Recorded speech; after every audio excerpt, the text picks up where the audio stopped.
What can we tell them? What can you say that won't make them defensive?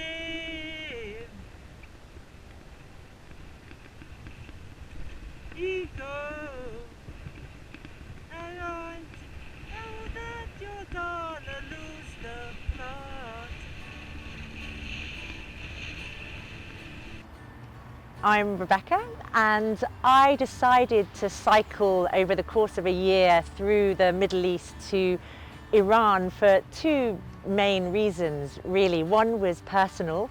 I just wanted a really fantastic, exciting adventure, and I was getting to the age in my early 30s where I felt like if I didn't do it now, it might be too late to do it with the sort of degree of freedom that I really wanted. And I was settling down with my boyfriend, and we had a flat together in London, so I thought I really wanted to take the bull by the horns and just go for it. And the other reason was a professional reason. I'm a journalist, and I have a strong interest in the Middle East. And I wanted just to go there really to get to know the region better. And I specifically wanted to get to know it from the bottom up, from the perspective of the people and the families and the communities.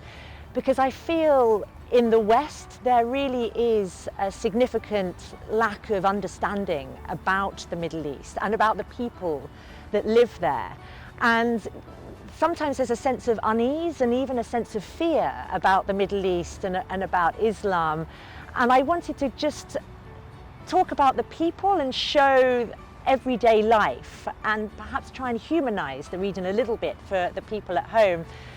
And ultimately, I wanted to show that it was possible for a woman to cycle through the Middle East safely, and I wanted to show that to my friends and family back home, and also to people in the Middle East as well. Well, before the journey, I did know a little bit about the Middle East, and I knew it through my work, and I also had been to a few of the countries, Egypt and Dubai and Lebanon before, and so I knew something about the region, and I spoke to people who had been there and visited and who had first-hand information, and so I knew it was a very hospitable place, very warm place, that the food was fantastic. Where Iran was concerned, I knew that the people were incredibly friendly. It was renowned for its hospitality. So in that sense, I wasn't too worried about going there. But I mean, I also had certain reservations as well. And as I said, you know, there are certain ideas that people in the West have about the Middle East and about Iran. And this is partly to do with the media and how it's portrayed.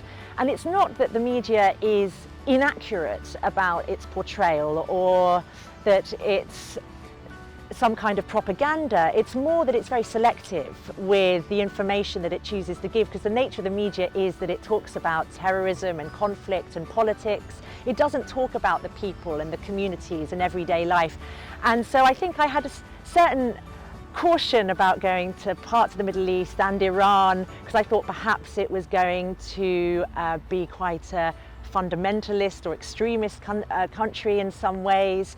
I thought that there might be some issues being a woman there, certainly a woman who was cycling on her own through the country, certainly somebody who is an agnostic, and I'm not religious, and I am not married, though I have a long-term partner at home. And I did wonder about what the reception would be, what people would think about me and how I would be treated.